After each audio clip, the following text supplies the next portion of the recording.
Hola a todos. En esta oportunidad vamos a tener a nuestra clase cuyo título, cuyo tema tiene que ver con nuestros propósitos.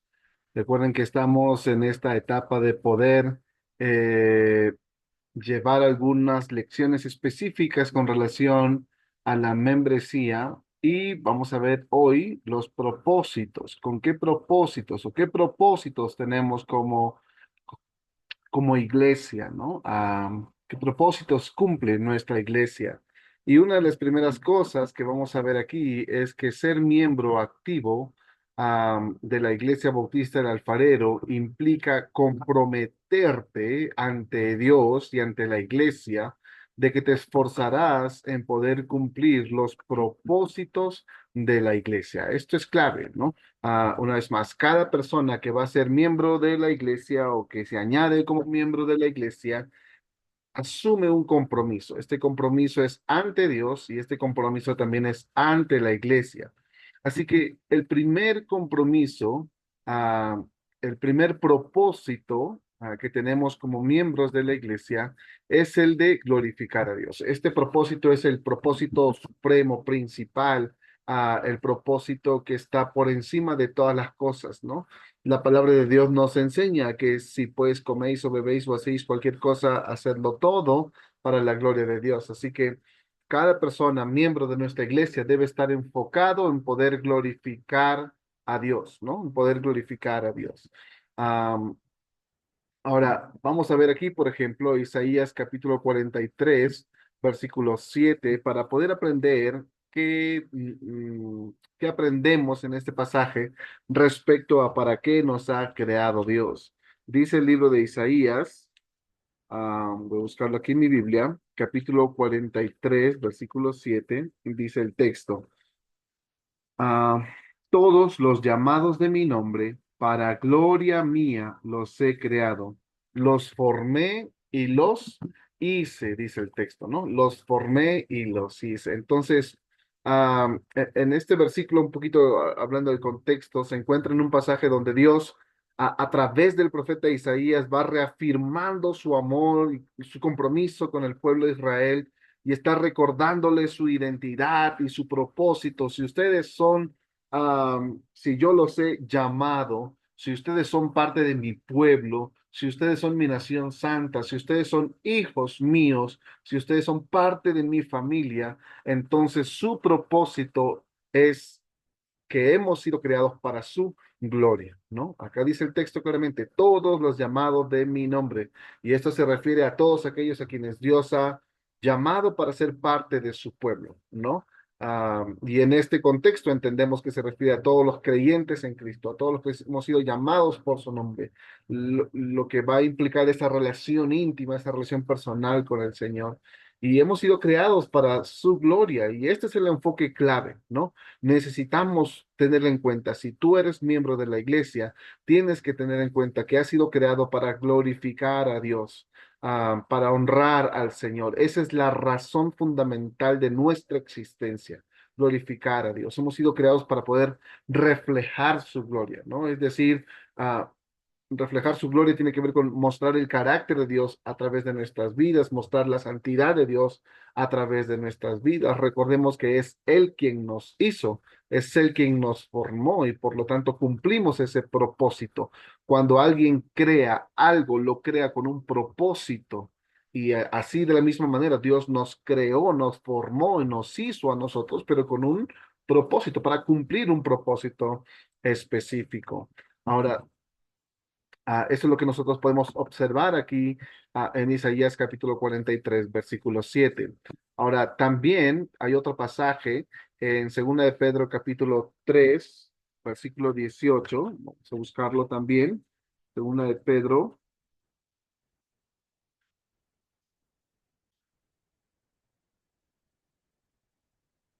capítulo 3, versículo 18 dice, am, Segunda de Pedro capítulo 3, versículo 18 dice, antes bien, creced en la gracia y el conocimiento de nuestro Señor y Salvador Jesucristo. A Él sea gloria ahora y hasta el día de la eternidad. A Él sea gloria y hasta el día de la eternidad. Y también Judas 25 dice este versículo, al único y sabio Dios, nuestro Salvador, sea gloria, majestad, imperio y potencia ahora y por todos los siglos, ¿no? Y la pregunta aquí es, ¿a quién y cuándo nosotros tenemos que dar la gloria, ¿no? ¿A quién y a cuándo? Y la respuesta es sencilla, la respuesta es a Dios y ahora, ¿no? A Dios y ahora. Ya hemos visto en el pasaje de Isaías que Dios nos formó con ese propósito de poder glorificarle a Dios. Pero ¿cuándo tiene que suceder eso? Es ahora y es a Dios mismo a quien tenemos que glorificar.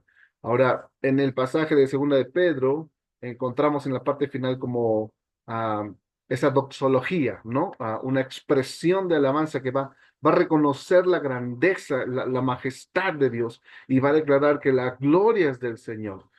Y eso significa que debemos reconocer que Él es el Supremo, que Él tiene la autoridad eterna. Ahora, yo menciono esto no solamente para que entendamos el aspecto teológico, doctrinal, sino para que también lo llevemos al aspecto práctico, ¿no? Según este pasaje, por ejemplo, hay dos formas de cómo podemos glorificar a Dios, según 2 de Pedro 3:18, y la respuesta es creciendo en la gracia y creciendo en el conocimiento de Dios, ¿no? Ya en el versículo de Judas 25 dice, al único y sabe Dios nuestro Salvador sea gloria y majestad y potencia ahora y por todos los siglos, ¿no? Y una vez más estos términos, estas palabras van a indicar la grandeza de nuestro Dios, el resplandor, el esplendor de nuestro Dios. Así que su gloria es esa manifestación de la presencia de Dios, ¿no? Y tenemos que estar buscando glorificar a Dios en todo momento. Ahora, según el versículo de Juan capítulo 11 versículo 4 enseña que debemos dar la gloria a Dios aún en qué circunstancias. Y la respuesta es aún en enfermedad, o podemos comparar esto aún en tiempos difíciles o en tiempos de prueba.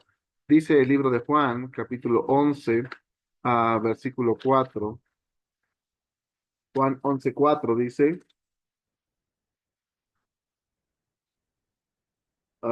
oyéndolo Jesús. Oyendo Jesús, dijo, esta enfermedad no es para muerte, sino para la gloria de Dios, para que el Hijo de Dios sea glorificado por ella, ¿no? Dice el texto. Ya entendemos el contexto es, Lázaro estaba muy enfermo, una de sus hermanas va y busca al Señor Jesús, pensando que él era el único que podía salvarlo, ¿no? Y Jesús llega y dice, esta enfermedad no es para muerte, esta enfermedad es para la gloria de Dios, ¿no? Mientras que la familia aparentemente se encontraba en unas circunstancias difíciles, pruebas, adversidades, am, eh, Jesús transformó esa adversidad y esa prueba ah, para guiar a las hermanas de Lázaro a poder enfocarse en la gloria de Dios. Así que incluso esa gloria de Dios se manifestó a través del milagro que Jesús hizo para sanar a Lázaro, para rescatar a Lázaro, ¿no es cierto? Y es que Jesús le dijo para que el Hijo de Dios sea glorificado por ella, ¿no? Y una vez más, es que este milagro no solamente iba a glorificar a Dios Padre, sino que también iba a revelar esa identidad, el poder del Señor Jesús como Dios al resucitar a Lázaro, ¿no? Porque Jesús estaba demostrando su autoridad sobre la muerte, mostrando su divinidad, mostrando su poder, etcétera. Y eso era motivo de gloria hacia Dios, ¿no? Ahora, ¿por medio de quién podemos dar gloria según la palabra de Dios? Por medio de quién nosotros tenemos este deber de poder glorificar a nuestro Dios, pero am, glorificamos a Dios a través de su Hijo, el Señor Jesucristo, ¿no? Dice Romanos capítulo 16 versículo 27 dice, al único y sabio Dios sea gloria mediante Jesucristo para siempre. Amén. Al único y sabio Dios sea la gloria, pero mediante el Señor Jesucristo, dice el texto, ¿no? Una vez más, hablando de toda la gloria debe ser a Dios, toda alabanza debe ser dirigida hacia Dios, ¿no? Él debe obtener ese reconocimiento de gloria, ¿no? Pero siempre debe ser a través de su Hijo, el Señor Jesucristo. Recuerden que entre Dios y los hombres, el Señor Jesucristo es ese mediador, ¿no? Ese mediador. Así que no podemos omitir a Jesús del propósito nuestro de dar la gloria a nuestro Dios.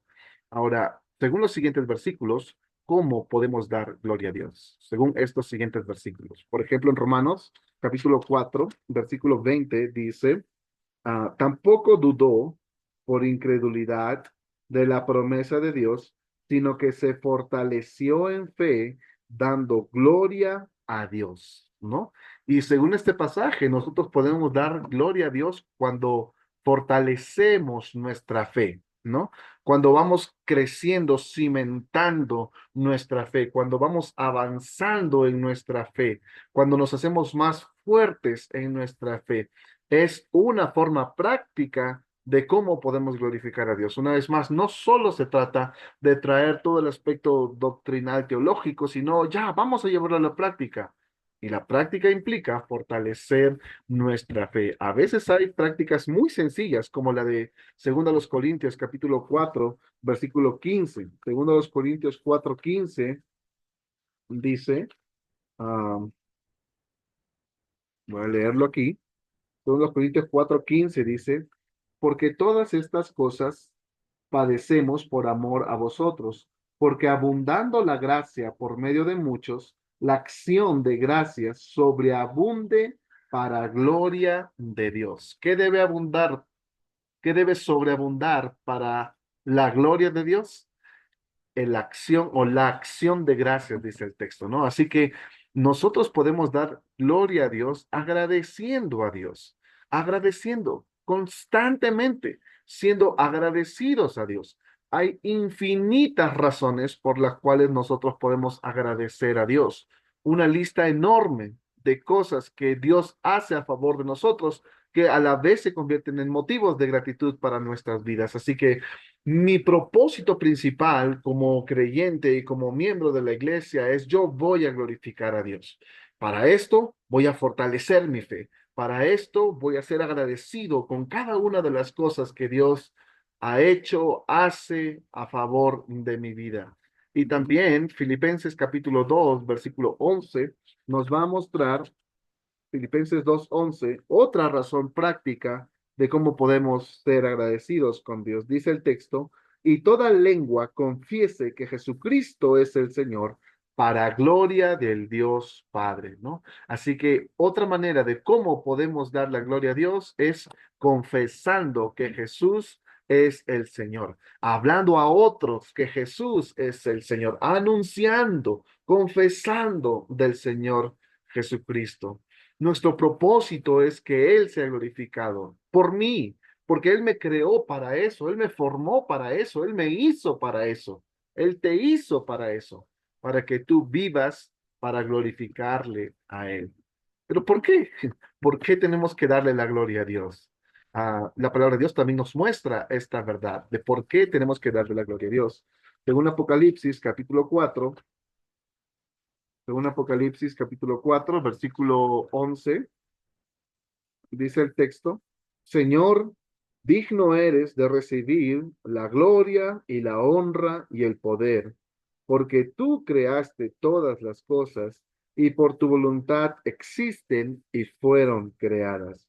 Y dice el capítulo 5 versículo 12, que decían a gran voz, el cordero que fue inmolado es digno de tomar el poder, las riquezas, la sabiduría, la fortaleza, la honra, la gloria y la alabanza, ¿no?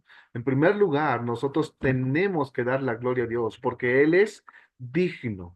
En segundo lugar, porque Él ha creado todas las cosas. Y en tercer lugar, porque todas las cosas existen por su voluntad. Una vez más, Dios es digno de recibir toda la gloria porque Él es el creador, Él es el sustentador, Él es el redentor. La gloria de Dios es eterna, es perfecta y nuestra respuesta debe ser tener una vida de adoración, de continuo agradecimiento de reconocer su grandeza, su sabiduría, su amor. De esa manera nosotros honramos y reflejamos la gloria al mundo entero, ¿no?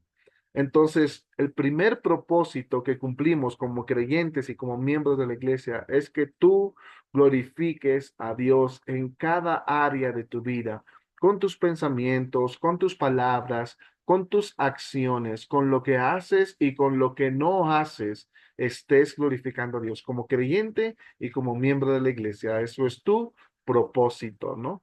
En segundo lugar, el segundo propósito que nosotros encontramos es el de guardar su palabra, ¿no? Ese es el segundo propósito. Y aquí, bueno, aquí encontramos otros textos que nos hablan acerca de glorificar a nuestro Dios, ¿no? Aquí vamos. Propósito número dos es guardar la palabra de Dios. Guardar la palabra de Dios. Y sabemos que otros sinónimos que vas a encontrar en la Biblia para la palabra de Dios son estatutos, preceptos, mandamientos, ley, decretos, escrituras. Son estos términos sinónimos que se refieren a la palabra de Dios, ¿no es cierto? Pero vamos a ver aquí, según Deuteronomio, capítulo 4 y 12. ¿Cuál es el propósito por el cual debes guardar la palabra de Dios? Vamos ahí a este pasaje en Deuteronomio, capítulo 4, Deuteronomio capítulo 4, versículo 40, dice, Deuteronomio 4:40, dice, y guarda sus estatutos y sus mandamientos, los cuales yo te mando hoy, para que te vaya bien a ti y a tus hijos después de ti, y prolongues tus días sobre la tierra que Jehová tu Dios te da para siempre. Y el capítulo 12, versículo 28, el capítulo 12, versículo 28 dice, guarda y escucha todas estas palabras que yo te mando, para que haciendo lo bueno y lo recto ante los ojos de Jehová, te vaya bien a ti y a tus hijos después de ti para siempre, dice el texto, ¿no? Entonces, la respuesta de por qué debemos guardar la palabra de Dios es para que te vaya bien a ti y a tus hijos después de ti. Um, Esto es un propósito que cumplimos para incluso beneficio nuestro, ¿no?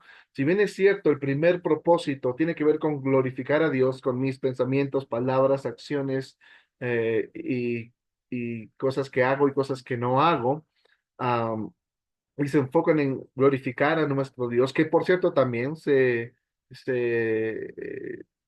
concluye en más bendición para nuestra vida si honramos y glorificamos a nuestro Dios. El segundo propósito más específico tiene que ver con guardar la palabra de Dios. Y el propósito por el cual debemos guardar la palabra de Dios es para que te vaya bien a ti y a tus hijos después de ti, dice el texto, ¿no? Todos queremos que nos vaya bien, pero es imposible que nos vaya bien si nosotros no guardamos la palabra de Dios en nuestras vidas, en nuestros corazones. Dice un salmo, en mi corazón he guardado tus dichos para no pecar contra ti. Así que si guardamos y tenemos presente la palabra de Dios en nuestras vidas, vamos a ser librados de estar cayendo en pecado o de pecar. Y no solo a nosotros, sino a nuestros hijos también. Así que guarda la palabra de Dios para que te vaya bien a ti y a tus hijos. También este pasaje nos muestra de que debes guardar la palabra de Dios para que prolongues tus días sobre la tierra, conociendo la palabra de Dios, aplicando los principios de la palabra de Dios. Eso va a hacer que tú puedas conocer cuál es la voluntad de Dios y puedas aplicarla a tu vida y obedecer la palabra de Dios y prolongar tus días. Por ejemplo, hay un proverbio, si no me equivoco, es el Proverbios 3 o 5, si no me equivoco. El Proverbios 3 creo que menciona que tengas cuidado de aquellos que te incitan a poder derramar sangre, ¿no? El capítulo 5 nos muestra de aquellos que tengas cuidado de la mujer ramera, ¿no? Entonces, guardando la palabra de Dios, voy a poder prolongar mis días sobre la tierra, porque si yo omito esto que está en la palabra de Dios y me junto con aquellos que derraman sangre, entonces tarde o temprano mi vida está más cerca de terminarse, ¿no es cierto? Tarde o temprano. Igual con la mujer ramera. Yo puedo obtener una enfermedad y tarde o temprano mi vida está por terminarse, así que guarda la palabra de Dios para que prolongues tus días sobre la tierra. Y por último, guarda la palabra de Dios para que te vaya bien para siempre, dice el texto, ¿no? Para siempre. Ese es el segundo propósito, guarda la palabra de Dios. Ahora, en el mismo libro de Deuteronomio, capítulo 7, versículos 9 al 11, dice, Dios es fiel con quienes. ¿Y cuál es el mandato para el Hijo de Dios, según este pasaje? En Deuteronomio 7, versículos del 9 al 11, dice, conoce pues que Jehová tu Dios es Dios, Dios fiel, que guarda el pacto y la misericordia a los que le aman y guardan sus mandamientos hasta 1000 generaciones. Así que aprendemos que Dios es fiel con aquellos que le aman, ¿no? Que guardan sus mandamientos. Dios es fiel con aquellos que guardan sus mandamientos. Así que es, como les decía, es una bendición recíproca. Yo guardo la palabra de Dios en mi mente, en mi corazón, en mi ser, y el texto nos menciona que si yo hago eso, que si tú haces eso, entonces Dios va a ser fiel contigo por guardar su palabra. Dios va a ser fiel contigo. Y también el Hijo de Dios tiene el deber de poder obedecer el mandamiento de guardar su palabra, ¿no? El mandamiento de guardar sus mandamientos, ¿no? Ah, una pregunta más aquí, según Deuteronomio capítulo 30, versículo 16. ¿Qué hará Dios en tu vida si tan solo guardares su palabra? Y vamos a Deuteronomio 30, Deuteronomio 30, versículo 16 dice, porque yo te mando hoy que ames a Jehová tu Dios, que andes en sus caminos y guardes sus mandamientos, sus estatutos y sus decretos, para que vivas y seas multiplicado. Y Jehová tu Dios te bendiga en la tierra a la cual entras para tomar posesión de ella. Según este pasaje, ¿qué hará Dios en tu vida si tan solo guardaras su palabra? Dice el texto que Él te va a dar vida, para que vivas, dice el texto, ¿no? Guarda su palabra para que tengas vida, guarda su palabra para que Dios te multiplique, ¿no? Guarda su palabra porque Dios te va a dar bendiciones, dice el texto, Dios te bendiga en la tierra, ¿no? Entonces, hay bendición con guardar la palabra de Dios. Vida, multiplicación, bendiciones. Esto es beneficioso para tu propia vida, pero cumple ese propósito. Como creyente, como miembro de la iglesia, necesitas guardar la palabra de Dios. Cumplimos ese propósito en nuestras vidas, ¿no? Ahora, vamos a Eclesiastés capítulo 12 y el texto nos va a decir que hay dos cosas que deben ser el todo del hombre, ¿no? Am, Eclesiastés, voy a buscarlo aquí, capítulo 12, versículo 13, dice, el fin de todo el discurso oído es este: teme a Dios y guarda sus mandamientos, porque esto es el todo del hombre. Ya sabemos ahí, Eclesiastés lo escribió Salomón. Salomón disfrutó de todo lo que quiso disfrutar: bienes, propiedades, mujeres, satisfacciones de todas las que te puedes imaginar y de todas las que no te imagines, ¿no? Perdón, Salomón obtuvo todo lo que quiso tener, tuvo riquezas, tuvo propiedades, etcétera. Así que no hay nada que él no haya podido tener de lo que él quería. Pero su conclusión siempre era: vanidad de vanidades, todo es vanidad. Vanidad de vanidades, todo es vanidad, ¿no? Pero lo impresionante de este pasaje es lo que menciona este versículo 13, ¿no? Que Salomón dijo, miren, el fin de todo es lo siguiente: teme a Dios y guarda sus mandamientos. Así que si en algo concluyó Salomón es en la verdad de temer a Dios y de guardar sus mandamientos. Puedes tener todas las propiedades que tú quieras, todos los carros que tú quieras, todas las casas que tú quieras, todo el dinero que tú quieras, todos los hombres que tú quieras, o las mujeres que tú quieras, o los placeres que tú quieras, o la diversión que tú quieras. Puedes tener todo lo que tú quieras. Si te sacaras la lotería y te ganaras millones y millones y millones, puedes tener todo lo que tú quieras. pero ten en cuenta el consejo de Salomón. Salomón ya pasó por todo eso, ya experimentó todo eso, ¿no? Él tuvo lo que quiso. Y su conclusión es, teme a Dios y guarda sus mandamientos. Eso es el propósito del hombre, dice el texto, ¿no? Eso es el propósito del hombre. Así que guardar los mandamientos de Dios va a implicar obedecer la ley de Dios, los preceptos de Dios, tal como están revelados en la palabra de Dios. Y esto incluye aspectos en nuestras vidas como el aspecto moral, el aspecto ético, el aspecto espiritual, el aspecto relacional.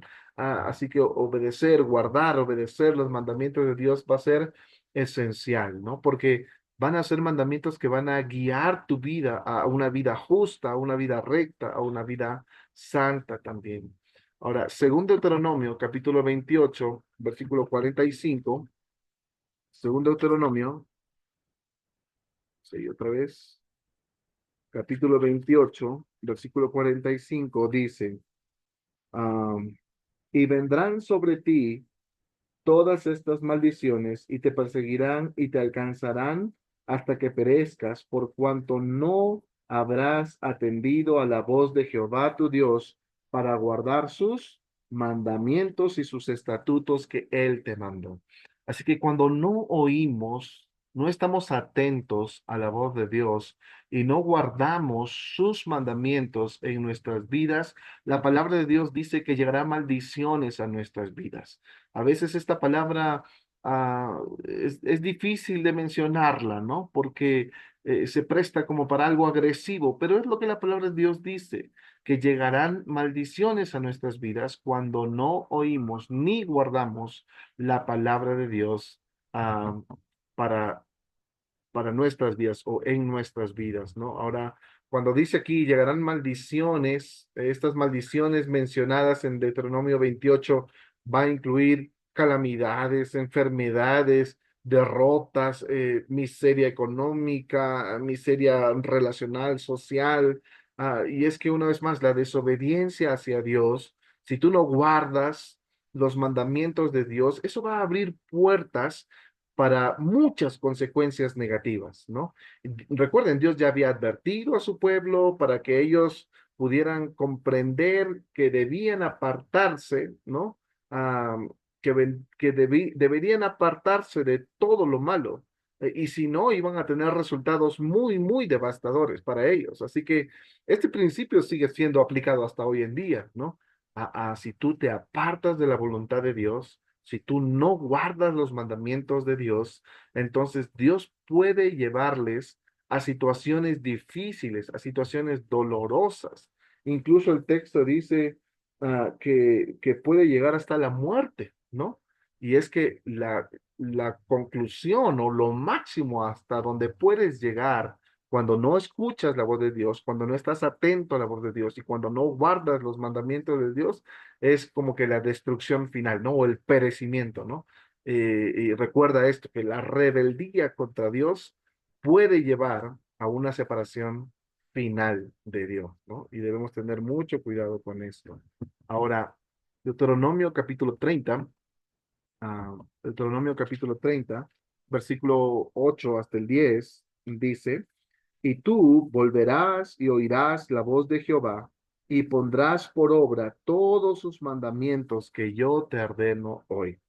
Y te hará Jehová tu Dios abundar en toda obra de tus manos, en el fruto de tu vientre, en el fruto de tu bestia y en el fruto de tu tierra, para bien, porque Jehová volverá a gozarse sobre ti para bien, de la manera que se gozó sobre tus padres, cuando obedecieres la voz de Jehová tu Dios, para guardar sus mandamientos y sus estatutos escritos en el libro de la ley, cuando te convirtieres a Jehová tu Dios con todo tu corazón y con toda tu alma.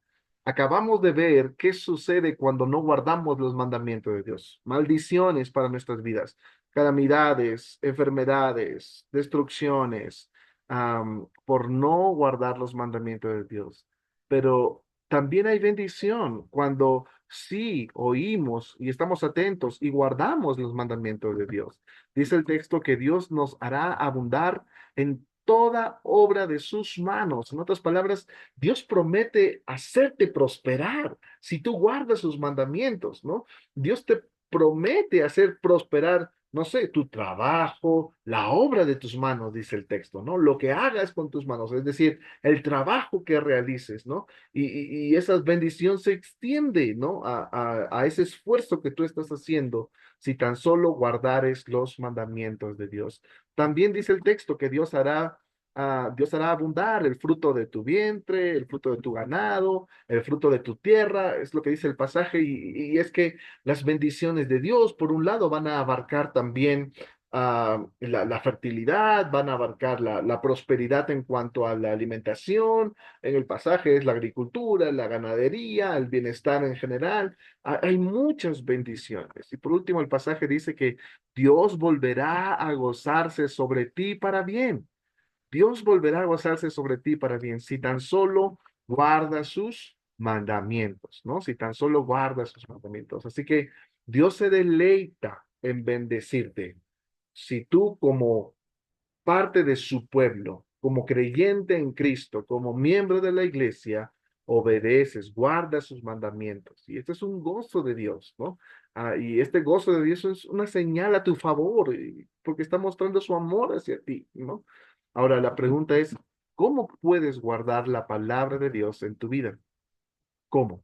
¿Cómo? Ya entendemos, tenemos que guardar la palabra de Dios. Hay maldición si yo no guardo la palabra de Dios, hay bendiciones si yo guardo la palabra de Dios. Así que, ¿cómo puedes guardar la palabra de Dios en tu vida? En primer lugar, leyéndola. Si no la lees, no vas a conocerla. Necesitas leerla. En segundo lugar, escuchándola. Escucha la palabra de Dios en la iglesia principalmente, en la radio, etcétera, diferentes medios de cómo tú puedes estar constantemente escuchando la palabra de Dios, estudiando la palabra de Dios, memorizando, meditando la palabra de Dios. Son formas de cómo tú puedes guardar la palabra de Dios en tu vida. Así que tu primer propósito como creyente y como miembro de la iglesia es glorificar a Dios. Tu segundo propósito como creyente y como miembro de la iglesia es guardar los mandamientos de Dios. En tu mente, en tu corazón, guardas los mandamientos de Dios. En tercer lugar, deseamos que eso que está en tu mente y en tu corazón se convierta en algo práctico, cotidiano, tangible en tu vida. Y eso nos conlleva al propósito número tres, que tiene que ver con obedecer la palabra de Dios. Y es que la palabra de Dios no solamente fue escrita para guardarla, ¿no? En nuestra mente y en nuestro corazón, sino también fue escrita para obedecerla. Y la Biblia nos exhorta mucho a ello en cuanto a obedecer la palabra de Dios. Seguimos en Deuteronomio, capítulo 4, versículo 1. Esta vez dice Deuteronomio 4:1. Dice, ahora pues, oh Israel, oye los estatutos y decretos que yo os enseño para que los ejecutéis y viváis y entréis y poseáis la tierra que yo, Jehová, el Dios de vuestros padres, os da, dice el texto, ¿no? Así que, ¿para qué tenemos que escuchar y oír los estatutos y los decretos de Dios? Para poder ejecutarlo, para poder vivirlo, dice el versículo, ¿no? Para poder ejecutarlo y para poder vivirlo. Así que no basta tan solo con escuchar los mandamientos de Dios, los decretos o los estatutos de Dios. Es necesario poder ponerlo en práctica. Y es que la obediencia es como que la obediencia activa a los mandamientos de Dios es fundamental, ¿no? Para poder vivir conforme a su voluntad, ¿no? La obediencia a la ley de Dios es como una expresión de nuestra fe, es como un compromiso con Él. Por eso es que Santiago, el libro de Santiago 1:22 dice que seamos no solamente oidores, sino también hacedores de la palabra, ¿no? Y que no nos engañemos a nosotros mismos, una vez más, porque si yo digo que he depositado mi fe en Jesús, entonces tengo que obedecer lo que Jesús dice, lo que Jesús ha hecho. Así que escuchamos la palabra de Dios para ejecutarla y también para vivirla, ¿no? Para poder vivirla. Y cuando hablamos de vivir es que nosotros nos alineamos a la palabra de Dios, aplicamos la palabra de Dios. También en el versículo 5 y en el versículo 14 dice, mirad, yo os he enseñado estatutos y decretos como Jehová mi Dios me mandó, para que hagáis así en medio de la tierra en la cual entráis, para tomar posesión de ella. Verso 14.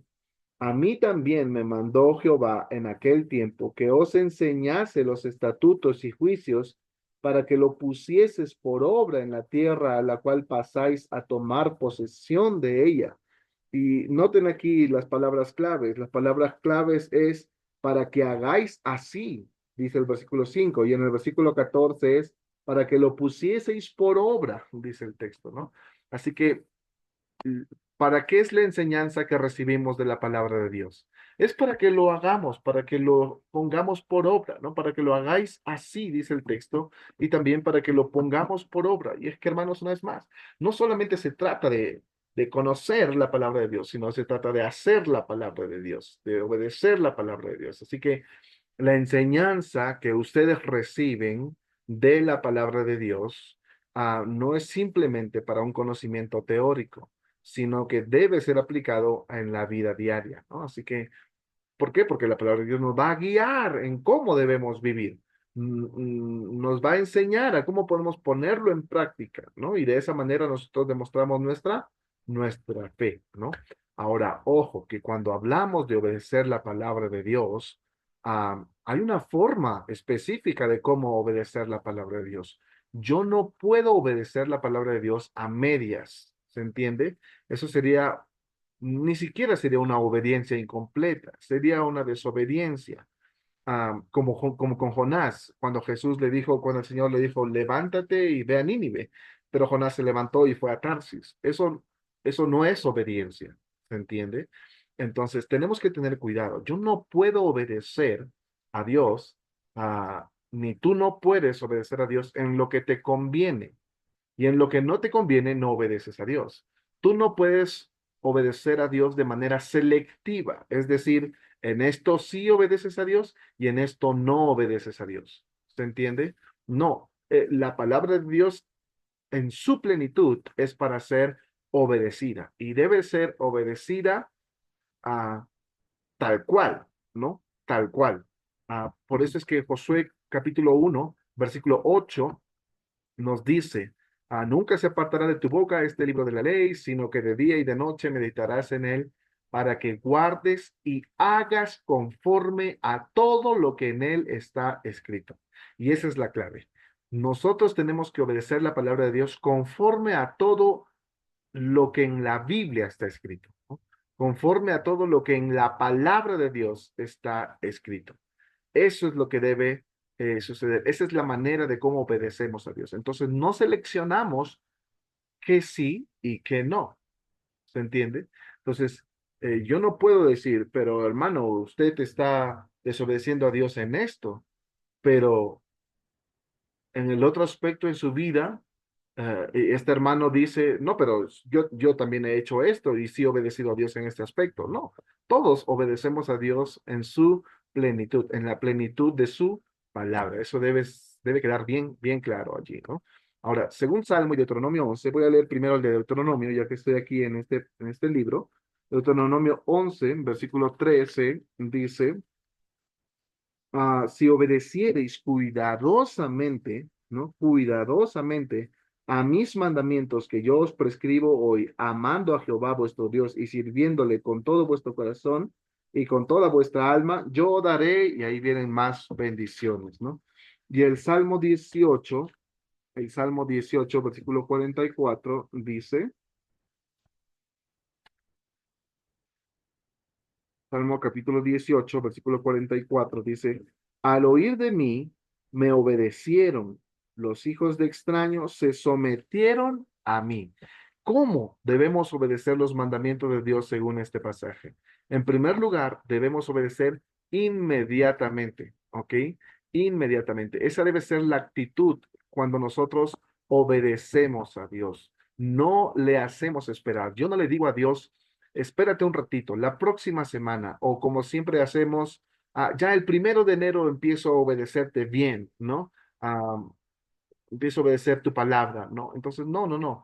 Nosotros escuchamos la palabra de Dios, guardamos en nuestra mente, en nuestro corazón, pero obedecemos de manera inmediata, ¿no? Inmediata. Esa es la forma como nosotros debemos obedecer a Dios. Es la forma como tú, como hijo, debes obedecer a Dios. Para los que somos padres, nos frustra cuando nuestros hijos no nos obedecen de manera inmediata.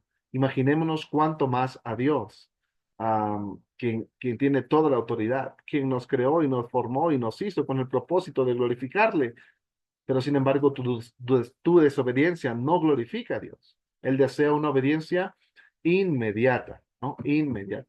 Ahora, otra forma de cómo debemos obedecer a Dios es de manera voluntaria, de manera voluntaria. Esa es la actitud con la que debemos estar obedeciendo a Dios. En el Salmo, por ejemplo, Dios está hablando de cómo al escuchar su voz, incluso los extranjeros le obedecen rápidamente, ¿no? Y esto refleja la actitud de obediencia que debes tener tú como creyente y como hijo de Dios hacia Dios. Tu obediencia debe ser inmediata, sin oposición, sin resistirte. Es la palabra de Dios y cuando Dios te habla a través de su palabra, tú deberías responder sin demorar, sin excusarte. Si Dios te ha mandado algo en su palabra, obedece de manera inmediata. No digas un poquito después, no digas la próxima oportunidad, no digas en la otra ocasión, no digas la próxima semana, el próximo mes, el próximo semestre, el próximo año. No, Dios te ordena algo en tu palabra, en su palabra, y tú debes obedecer de manera inmediata, pero de manera voluntaria. Yo quiero obedecer a Dios. También Deuteronomio nos dijo que la obediencia debería ser de manera cuidadosa, ¿no? O cuidadosamente, obedecer a Dios cuidadosamente. Y cuidadosamente se presta para poder entender lo que Josué 1:8 nos había dicho, conforme a todo lo que en él está escrito, ¿no? Cuidadosamente es obedecer a Dios tal cual Él nos lo diga. A veces pongo este ejemplo. Yo anhelo, deseo que mi hijo o mi hija traiga 20 de nota de la escuela. Y de pronto ah, pasas el día del examen, le corrigen sus exámenes y ella viene y me dice, papá, me saqué 20. ¿No? Y se sacó 20, pero ella sabe o él sabe que en su conciencia sabe de que sacó 20, pero copiándose o plagiándose. Mi hija hizo lo que yo quería, sí, me trajo 20, pero no es la forma, no era lo correcto, no era la manera. Ella no glorificó a Dios de esa manera. Entonces, una vez más, cuando obedecemos a Dios, debemos tener cuidado de cómo obedecemos a Dios. No solamente es en el objetivo final, aún el proceso, aún el cómo debo estar glorificando a Dios, ¿no? Debo estar.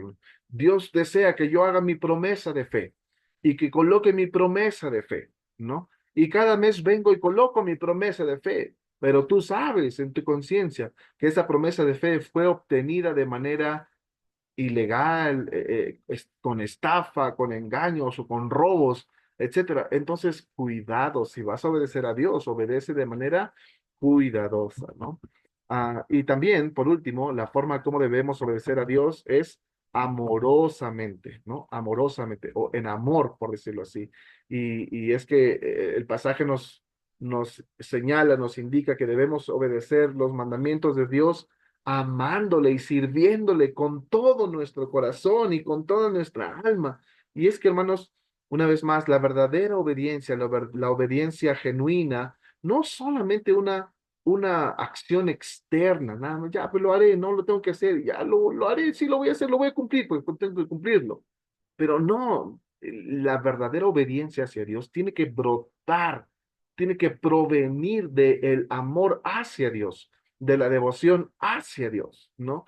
Por eso es que la forma como obedecemos a Dios es de una manera amorosa. Ahora, ¿cuáles son algunas prácticas que Dios manda en su palabra y que tenemos que obedecerla? ¿Cuáles son algunas cosas prácticas que Dios manda en su palabra y que debemos obedecer? Bueno, esas son algunas preguntas un poco más personales, ¿no? De algunas cosas prácticas que Dios manda y que debemos obedecerla. Por ejemplo, Dios manda en su palabra el hecho de amar a Dios sobre todas las cosas y tú debes oír, guardar y obedecer ese mandamiento, ¿no? Por ejemplo, Dios también manda en su palabra que amemos a nuestro prójimo como a nosotros mismos, ¿no? Es un mandamiento de Dios. Escuchas el mandamiento, guardas el mandamiento y obedeces el mandamiento de manera inmediata, de manera voluntaria, de manera cuidadosa, de manera amorosa, ¿no? Dios manda en su palabra honrar a tus padres, ¿no? Y tú obedeces. Dios manda en su palabra a no robar, a no mentir, a no codiciar, y tú obedeces. Dios manda en su palabra a perdonar a los demás, y tú obedeces. Dios manda en su palabra a participar de la cena del Señor, y tú obedeces, pero pastor, no puedo. ¿Por qué no puedes? Porque no soy bautizado. Dios te manda a poder bautizarte. Tú escuchas, tú guardas y tú obedeces de manera inmediata, voluntaria, cuidadosa y amorosamente. Escucho la voz de Dios y obedezco a la voz de Dios. Dios te manda a hacer justicia, a amar la misericordia y tú obedeces. Dios te manda a cumplir con la gran comisión, a predicar el evangelio y tú obedeces. Dios te manda a cuidar de los necesitados y tú obedeces. Dios te manda a orar sin cesar y tú obedeces. Dios da sus mandamientos y tú obedeces. Nuestro deber es obedecer la palabra de Dios, ¿no? Ese es nuestro deber. Ahora, nuestro ejemplo máximo en las escrituras de obediencia, ¿no? Nuestro ejemplo máximo de obediencia en la palabra de Dios es el Señor Jesucristo, ¿no? Dice Filipenses que Él se hizo obediente hasta la muerte y muerte de cruz. Él fue obediente hasta la muerte. Él no refutó la voz de su padre. Él no criticó ni juzgó la voz de su padre. Él no se quejó de lo que su padre le mandó. No, la obediencia de Jesús fue una obediencia completa, una obediencia genuina. Él cumplió la voluntad de su padre, incluso hasta el punto de morir en la cruz. ¿No es cierto? Así que Jesús es un ejemplo que nosotros debemos seguir en cuanto a obedecer a Dios. Aunque fue difícil, aunque fue doloroso, pero él obedeció, porque Cristo obedeció a su Padre a pesar de que lo ignoraron, ¿no? Cristo obedeció a su Padre a pesar de que se burlaron de él. Cristo obedeció a su Padre a pesar de que lo golpearon, a pesar de que lo escupieron. Cristo obedeció a su Padre a pesar de que lo azotaron, lo clavaron, lo crucificaron. Él, a pesar de todo, obedeció a su Padre, ¿no? Obedeció a su Padre.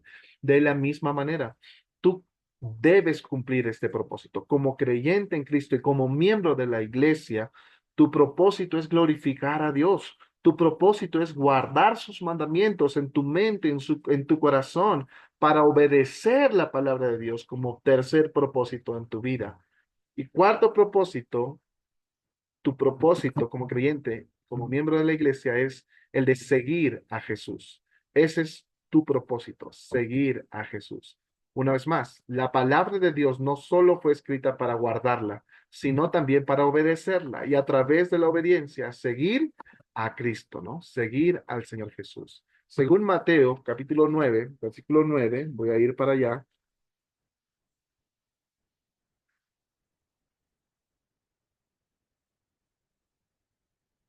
Según Mateo 9:9 dice, cuando Cristo dice, sígueme, ¿cómo debe ser nuestra obediencia? Dice, pasando Jesús de allí, vio a un hombre llamado Mateo, que estaba sentado al banco de los tributos públicos y le dijo, sígueme. ¿Y qué hizo Mateo? Se levantó y le siguió, ¿no? Y una vez más, nuestra obediencia debe ser inmediata, nuestra obediencia debe ser completa, nuestra obediencia debe ser confiada. Jesús pasó, vio a Mateo, le dijo, levántate y sígueme, ¿no? Así que Mateo dejó su puesto de recaudador de impuestos y de inmediato, ¿no? Cuando Jesús le llamó, él no dijo, espérate un ratito, no dijo la próxima semana, no pospuso su respuesta, no pidió más tiempo para poder pensarlo, ¿no? A ver, déjame meditarlo, pensarlo, etcétera. No, la obediencia a Cristo debe ser sin demora, ¿no? Cuando Jesús nos llama a seguirle, nuestra respuesta debe ser rápida y sin vacilaciones. Como dice ahí, nuestra respuesta debe ser completa, porque Mateo no solamente dejó su trabajo, sino que también abandonó su antigua vida para poder seguir a Jesús. Así que su obediencia fue total, plena, sin reservas. Y eso es lo que requiere seguir a Jesús. Seguir a Jesús implica una entrega total, requiere una entrega total, una entrega absoluta. No podemos seguir a Jesús a medias. Debemos estar dispuestos a poder renunciar a todo lo que nos impide poder seguirle de una manera completa.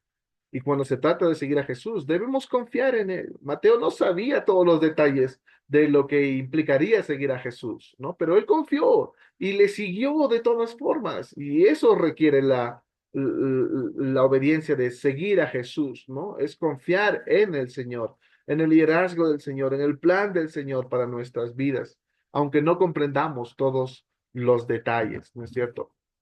Ahora, en el mismo capítulo, pero en el versículo 21, podemos ver qué sucede, ¿no? ¿Qué sucederá con nosotros si decidimos seguir a Cristo?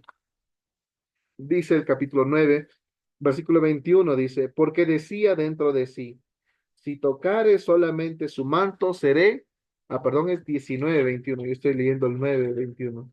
Am, 19, 21.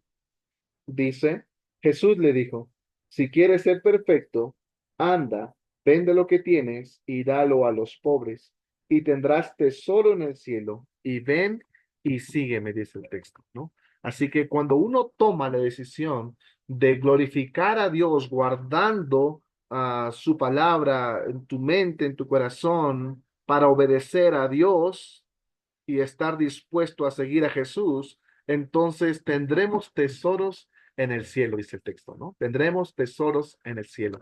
Así que Jesús va a prometer que aquellos que renuncian a sus posesiones terrenales, renuncian a estas cosas terrenales que los aferran para sí, y le siguen a Él, entonces van a tener tesoros en el cielo, ¿no? Y este tesoro obviamente que es algo eterno, algo que no se puede comparar con las riquezas materiales. Y es que seguir a Jesús va a implicar invertir en algo que es eterno, ¿no? Y recuerda, nuestra recompensa no está solamente en las cosas temporales de este mundo, sino en la vida eterna con Dios. Necesitamos considerar esto, el hecho de poder seguir a Jesús y poder hacer tesoros en el cielo. Ah, pero debemos estar dispuestos a poder seguir a Jesús. Mateo capítulo 10, versículo 38, procediendo aquí.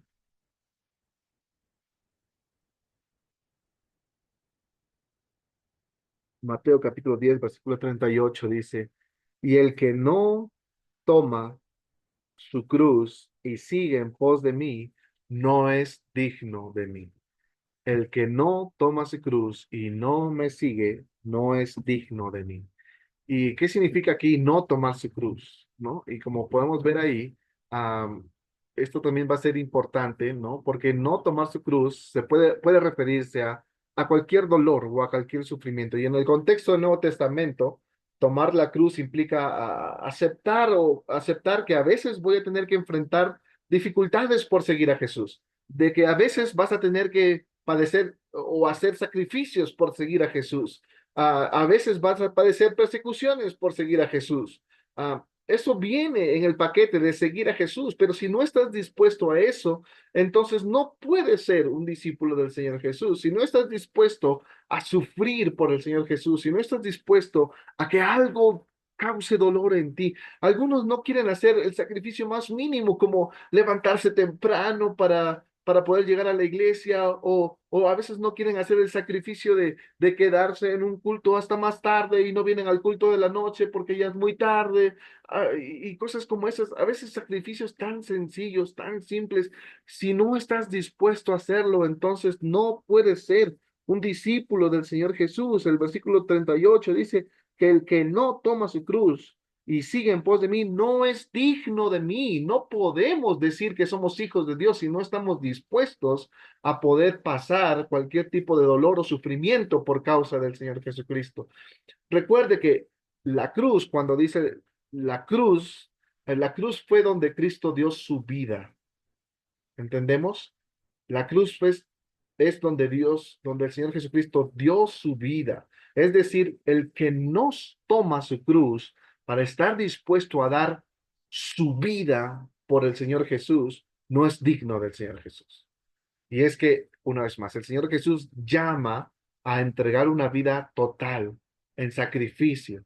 No solamente se trata de, de estar con Jesús solo cuando todo está bien, ¿no? Cuando me pagan mi pasaje, cuando el culto termina temprano, cuando no está lloviendo. No solamente se trata de seguir al Señor Jesús cuando me pagan mi viaje misionero, cuando me traen todos los materiales para que yo haga, no. No. Debemos estar dispuestos a tomar nuestra cruz, la cruz que el mismo Señor Jesús padeció, sufrió, soportó, y debemos hacerlo por la causa del Señor Jesucristo. Así que no tomar la cruz y seguir a Jesús significa que no estás dispuesto a ponerle en primer lugar a Él, a vivir conforme a sus enseñanzas. Y esto te hace indigno de convertirte en un discípulo del Señor Jesús. No tomar su cruz va a reflejar una falta de compromiso, ¿no? Con la misma persona del Señor Jesús, con la misión del Señor Jesús, con lo que el Señor Jesús ha mandado. Así que no es una decisión cualquiera, no es una decisión que deberías tomar a la ligera, sino que es una decisión que implica que tú estés constantemente transformando tu vida y dedicando tu vida para el servicio del Señor. Así que si quieres convertirte en un verdadero discípulo y seguidor del Señor Jesús, debes estar dispuesto a tomar la cruz del Señor Jesús. Entonces, cuatro propósitos que tú como creyente y como hijo de Dios y como miembro de esta iglesia debes cumplir. En primer lugar, glorificar a Dios. En segundo lugar, guardar la palabra de Dios. En tercer lugar, um, obedecer la palabra de Dios. Y en cuarto lugar, um, deberías estar dispuesto a poder seguir al Señor Jesucristo. Um, que Dios te bendiga y que te ayude a poder cumplir su palabra.